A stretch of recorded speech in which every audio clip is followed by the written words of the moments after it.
What's going on YouTube? So the Sequoia remains the big dog in the Toyota SUV lineup, offering Lexus levels of luxury and performance. And we just spent the last week with the latest addition to the Sequoia lineup, the 1794, which adds a lot of luxury details. So, is this the full-size SUV you should put in your driveway? Well, let's go ahead and find out.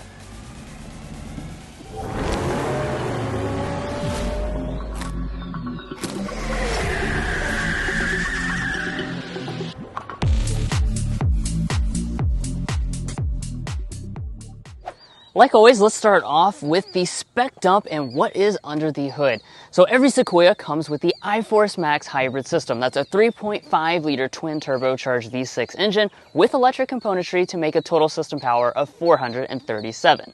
This is paired to a 10-speed automatic transmission, and with four-wheel drive, you get 20 miles per gallon combined. Now, the base price for the Sequoia in 2026 is $64,000, and if you're looking to buy one or any new vehicle, we'd encourage you to go to carconfections.com/newcarquotes to get the best price. Now, of course, this is a real-world 7-day review, so we have quite a lot to share, such as our real-world fuel economy, as well as things like our sound level reading. But let's go ahead and close up the hood so we can take a look at the exterior and interior details of this newest trim edition. Now, taking a look at the exterior design. When it comes to this new 1794 trim level, there's not a ton of differences from the other trim levels. Toyota kind of just tweaks each trim to give it a little bit of its own character. As far as the grille is concerned, this has the more upper end example. So you have a chrome mesh finish instead of the more traditional line finish you get on the lower end examples. Now, the 1794, just like with the Tundra pickup truck, is going to fit in between the Platinum and that top end capstone example. And then as we take a look down here at the lower fascia, we have the gloss black finish.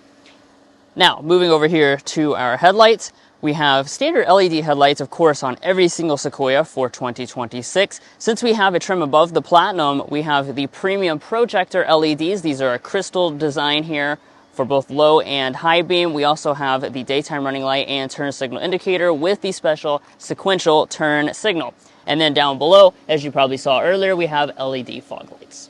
As we move to the back, that same kind of rugged and very handsome design continues. Absolutely. It has a lot of bling to it as well. So let's break down some of the individual design touches. We have a spoiler right here. We have a rear window wiper, a lot of chrome, which I think would look a lot better on a different color other than silver. And then let's take a look at our taillights. These taillights are of course very premium, so they're a full LED setup. As you can see, we have the LED brake light, the LED dynamic turn signal indicator, and the LED reverse light. That's standard on your Platinum trims and above. And then as we drop down, we have our Sequoia branding. All of this is going to be finished in a nice kind of piano black finish. As far as your tow rating, you can tow up to 9,500 pounds with the Sequoia. This 1794, as equipped, is a little over 9,000 pounds as a maximum. Taking a look at the wheels here, we have a 20-inch contrast alloy design with a gray finish for the 1794. If you want 22s, though, that's still reserved for just the fully loaded capstone example. Now, there's a couple ways that you can identify this new 1794, of course, the badge, obviously.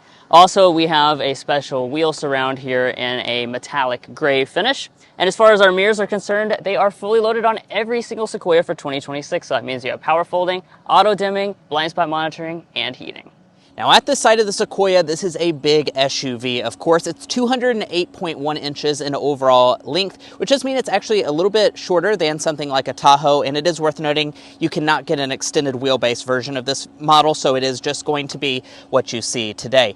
Now, as far as design, we have our chrome door handles, chrome window surrounds, chrome roof rails up top as well. And then I do want to point out, for 2026, the TRD Pro gets a new color. It's called Wave Maker. It's a very bright color for those of you interested in that.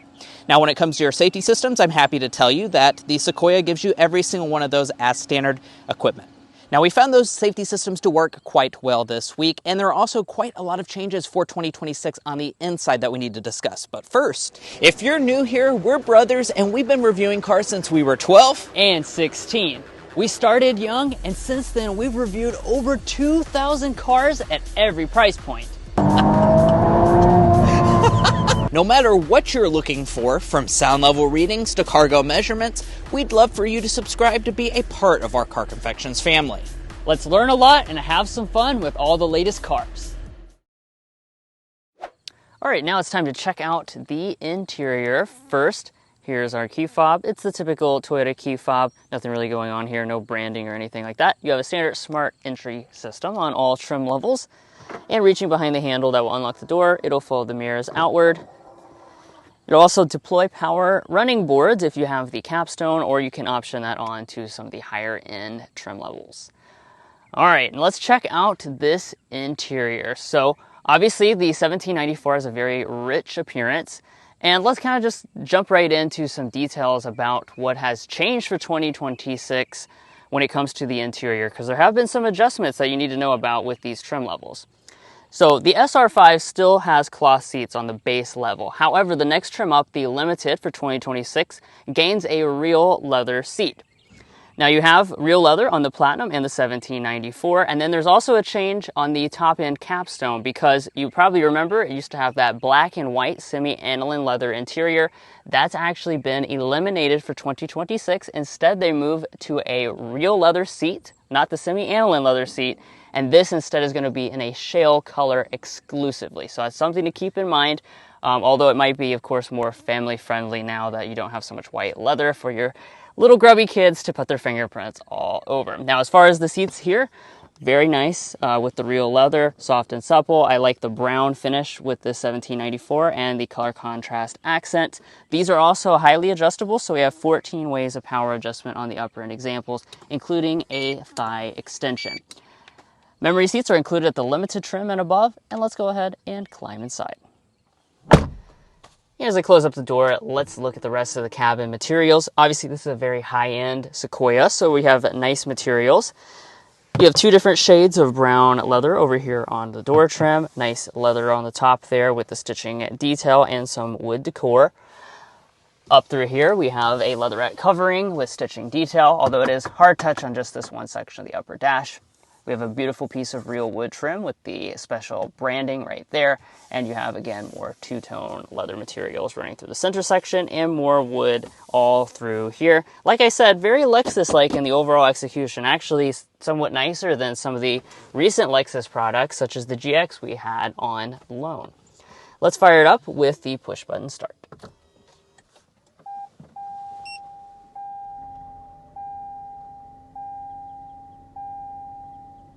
Now that we're fired up here, let's move into some individual interior details. We'll start with the gauge cluster. We have a standard 12.3-inch full digital cluster for all trim levels. As you can see, we have some special graphics. They kind of beef up the graphics compared to other Toyota SUVs to be more rugged looking for the Sequoia Duty, and it is customizable. Also customizable is the head-up display. This is a 10-inch head-up display, standard on just the capstone, and it is optional on lower trims, such as this 1794. Now, moving back to the steering wheel, we have the Toyota rugged truck design, leather-wrapped, with the perforation on the sides as well. It is power, tilt, and telescoping. We also have steering wheel heating and rain-sensing wipers.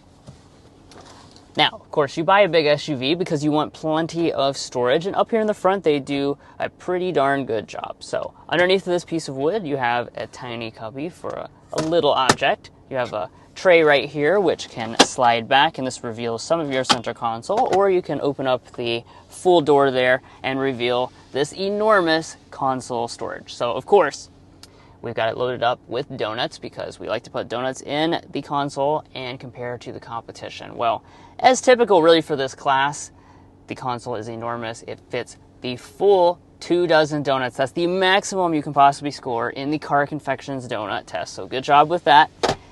And then further, we've got our two cup holders underneath that piece of wood, and then a not super large cubby up here in the front with a wireless phone charging pad for the Platinum and above. By the way, the pad's not the most effective. This position kind of upright doesn't really keep your phone in place very well. It definitely would have been better if they kind of recessed this back, made this storage a little bit bigger, and made that flat. Now, as far as your shifter is concerned, we don't have an electronic shifter. We just have the traditional style one. Pull back for drive, bump over here to the left if you want to shift manually. There are not paddle shifters on the steering wheel. And then when we go into reverse, this pulls up our available 360-degree camera system.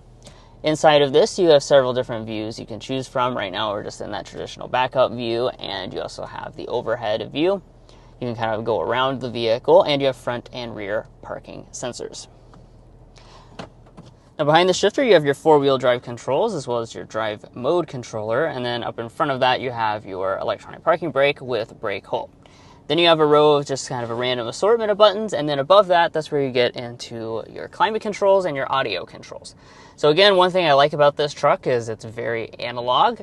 So with the 3-zone auto climate, very simple. You can just adjust your temperature up and down with these large toggles. You can manually control the fan speed and all the different settings right through there. We also have standard heated seats, and you get ventilated seats on the limited trim and above.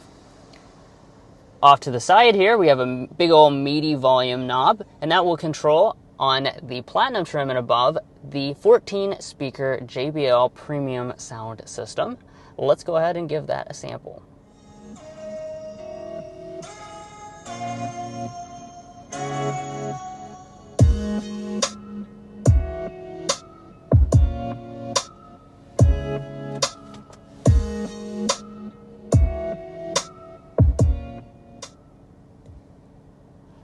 So just like we've said in past Sequoia reviews, overall sound quality is decent. However, it's definitely very bass heavy and not very detailed in the overall sound quality, which is disappointing when you consider how much this vehicle costs. Of course, Mason will talk about that later, but it is very, very expensive. Now, moving into our main display, we have the large 14-inch display. This is standard on all but the very base trim. Right now I'm in wireless Android Auto. We also have wireless Apple CarPlay as well, of course. And let me go into the Toyota system real fast and show you what that looks like. You've seen this in many of their models. They keep it really simple overall, so you just have those big, easy-to-use buttons over here. Actually, everything is very super-sized and feels super close to you with this model. Here's your built-in navigation system during the trial period. Up top, you'll find an available auto-dimming mirror with also the auto-dimming is standard, and this is the available digital camera rearview mirror. We have HomeLink universal remotes. We also have an optional built-in dash cam. And then up at the top, our top 3 trim levels will get a standard panoramic sunroof. As you can see, you've got the physical sunshade, and the front panel does open up.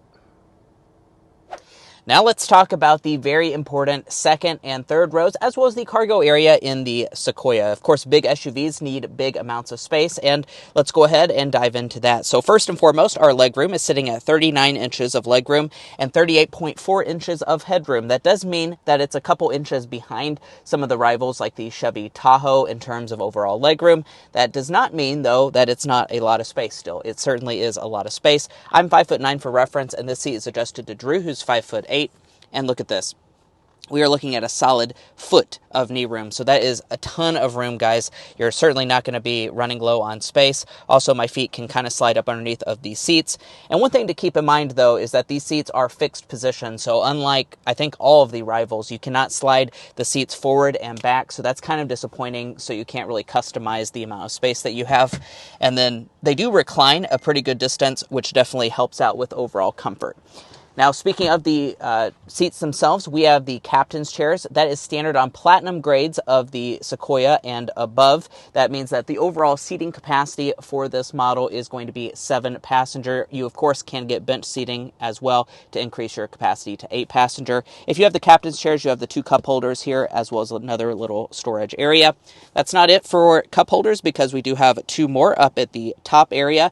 We have a nice leatherette pad through there, our own zone of climate. Heated and ventilated seats are included actually on your Platinum, 1794, and Capstone grade. So really nice feature set back here, and 2 charging USB ports, a household style outlet, and then you have your vents coming out down below there. Additionally, we have some special Sequoia 1794 floor mats. I think we forgot to mention those up in the front. They definitely have a unique look to them, and I think it elevates the cabin experience. We have vents coming out of the ceiling as well, and let's turn over to the door trim. Most of the models will come standard with rear window sunshades, and the door trim itself is nicely done. Lots of leather through everything. We also have open pore wood and a ton of door storage. As you can see, it easily swallows up that water bottle. And let's check out the third row. In order to get back here, they've made it pretty easy. You just pull that one little lever that's going to kind of fold the seat down and tilt it out of the way. Of course, if you did have a child seat installed, that would mean you have to fully remove it. So that's a little aggravating, but let's go ahead and hop back here into the third row itself.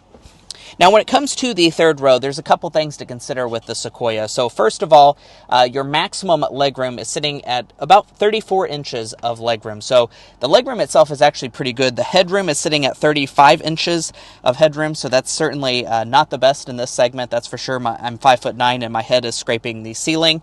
And you can also slide these seats forward and backwards. So it's between 28 and 34 inches of overall legroom. Brought the ruler back here as well.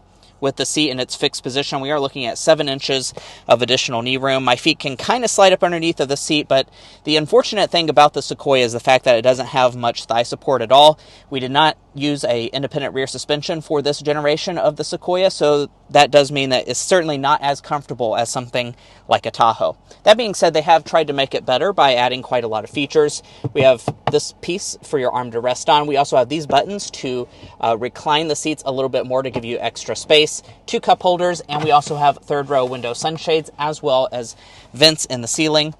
Overall, how this is going to rate on the third row rating scale is I'm going to say this is fit for the in-laws, mainly just because of the overall lack of thigh support. That definitely means it's a lot less comfortable than the rivals, and there are 3 seats back here. Walking up to the tailgate, we have a 2026 change, and that's the fact that a power tailgate is now standard on every single Sequoia model. That's a nice addition this year. You can also still pop the rear glass independently, so that's nice as well. Let's go ahead and open it up so you can see how much space you're going to find.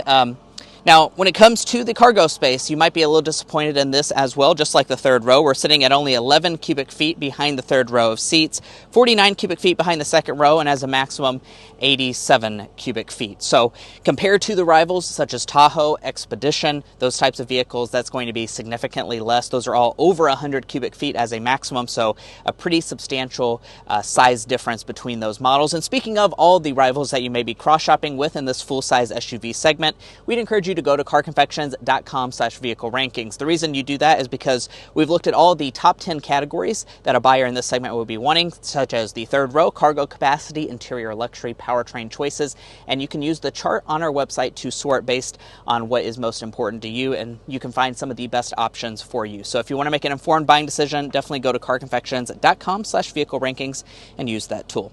Now, as far as the rest of the cargo area, you will notice that we have a little bit of a built-in shelf here. You can also customize it depending on what layers you're looking at. And then these buttons over here on the side will allow us to power fold the third row of seats. It is a one press setup, so that's nice. And power folding is additionally standard equipment for 2026 on all versions of the Sequoia. Now, I do not have buttons to fold the second row, so I will have to go up there and do it manually. And now that we've got those seats folded down, let's get our cargo length, width, and height figures. So as far as cargo length behind Drew's 5'8" driving position, we are looking at good numbers, 89 inches of length. From behind the second row of seats, keep in mind those are fixed position. We're looking at 48 inches of length. From behind the third row of seats, you can expect about a foot or a little bit less space. As far as the opening, 52 inches wide, that's really good. And then height, as your maximum, I'm going to go ahead and get that for you. That's going to be sitting at about 36 inches tall. That's pretty good, but of course keep in mind that the third row, this is as far down as the third row is going to go. So as far as like a realistic height figure, you're only looking at about 26 inches, which is certainly not very good for this segment. The reason they have this shelf is because the third row cannot, fold down into the floor. But they do give you these little handles so you can actually, ow, that hurt, actually slide the third row up a little bit. Now you also have a household style outlet on the right side, a USB port in the third row itself, and then down below we have a full-size spare tire.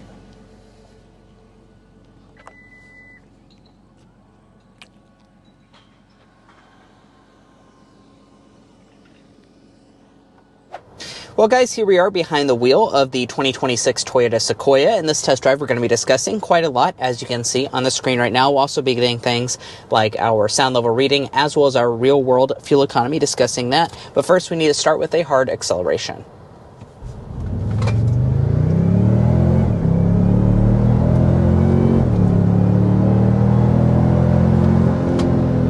All right, that was a little over 60 miles per hour with the Sequoia. Now, like we mentioned at the very beginning, Toyota doesn't actually give you any variations of engine options to choose from, so you will get the kind of top dog of the lineup. It's Toyota's Hybrid Max powertrain, or iForce Max I should say, a 3.5 liter twin turbocharged V6 engine. So that is 437 horsepower and 583 pound-feet of torque. Obviously, you don't need me to tell you, that's a lot of power. Absolutely, it is a lot of power, especially a lot of torque over rivals such as that Tahoe right there. So the Tahoe's top engine would be a 6.2 liter with 420 horsepower, 460 pound-feet of torque. So over 100 pound-feet more torque. Additionally, it's more horsepower. So, you know, we've sampled both of those. This definitely feels like a substantial upgrade in terms of power. And of course, it's a, you know, hybrid setup. So we'll talk about, you know, some of the pros and cons of that, but that really helps you to get the most standard horsepower in the segment, the fact that you're getting the hybrid system as standard on all Sequoias. Right, this is definitely a hybrid system that's much more geared towards performance than fuel economy. And also, of course, you can hear that it's got quite the growl to it. That's because Toyota's using kind of a synthesized sound to make it sound like that V8 you might be used to in your other full-size SUV you had previously or something like that. And I think that's definitely nice because, you know, a lot of people will kind of expect to have that V8 growl in this segment. So you're not really going without that, even though you have a different type of powertrain arrangement.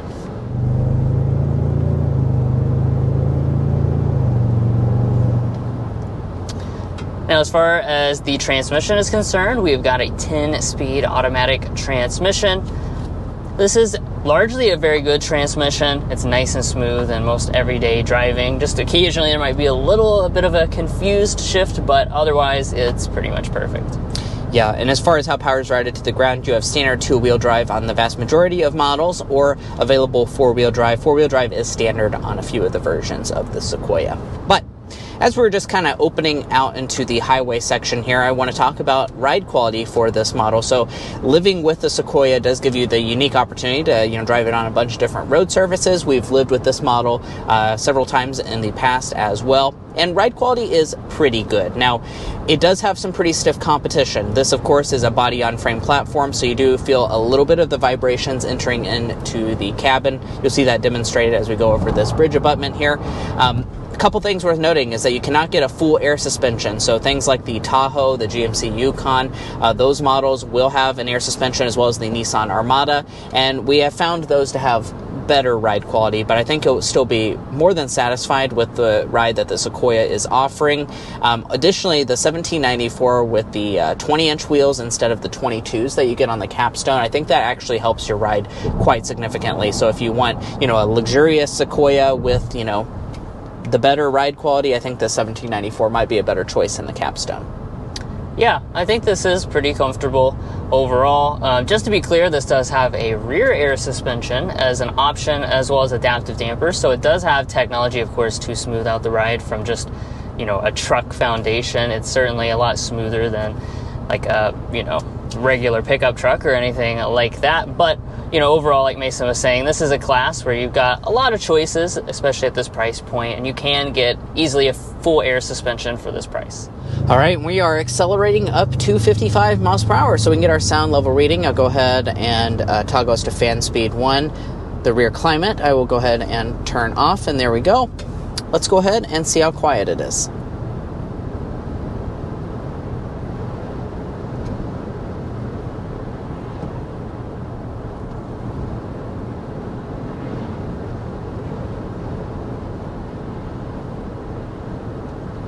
Nicely done. 53.3 decibels is what we are sitting at in the Sequoia 1794. We don't have to sit here and guess how it compares to its rivals. We can find that at carconfections.com/sound level readings, where we've looked at all of the full-size SUVs this competes with.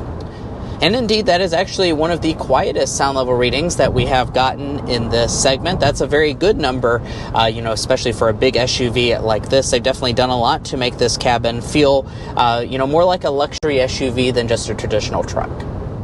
Now, we also need to talk about fuel economy for this vehicle. Now, like we were saying earlier, this is a hybrid, but it's definitely more focused on performance than fuel economy. So when it comes to the fuel economy numbers, we're sitting at 1922 20 mpg combined for 2026 with a four-wheel drive model. The two-wheel drive comes in at 22 mpg. So that is actually still better than the competition. That's better than the Tahoe that you're going to get with the V8, although it's not, amazing fuel economy by any stretch of the imagination. It is better than those rivals. Now, what have we been getting for this week's testing? Well, just due to overall scheduling of this loan, we did have to film this a little bit before we concluded our full week with this model. So we'll go ahead and insert a picture in of what our real world fuel economy is after we deplete more of the tank. But initially we were sitting right around that 17 mpg mark in city driving. So that would be actually just a little bit lower than what the EPA is saying, but we'll of course, stay tuned and let you see on the screen right now what it is officially. Now let's get into our slam dunk and airball, our favorite and least favorite element. Drew, kick us off with the slam dunk of the Sequoia. For the slam dunk, we're going to say today that we really like this interior. I like the finish of the cabin, and specifically with the 1794 we've been testing out, I think this is actually probably the nicest cabin in the lineup now. Yeah. Because you still get the nice touches like the open pore natural wood from the capstone, but you have kind of the brown interior, which we think looks a little bit nicer. Yeah, I agree, especially now that they moved the capstone away from the black and white interior. And on the airball side, what we're just going to say, and has been for years, will continue to be this way, the practicality of this model. Unfortunately, for a huge, large three-row, it just doesn't have nearly as much practicality as something like a Tahoe when it comes to cargo space, third-row room, and comfort, and just a couple family-friendly features that kind of were overlooked for this new generation. So after living with it this week, do we like it better, the same, or worse? Well, I think we can all agree that we like it the same. We have lived with this model in the past, and as the model years go by, the 1794 we certainly do like, but nothing really changed our opinion of this model. There's a few issues on the practicality side, but there's also a lot to like about this vehicle. Now let's talk pricing for the Sequoia. So prices for 2026 do rise about $1,000. On the base model, it's about $2,000 extra this year. So that's something to keep in mind. We start at $64,000 with two-wheel drive.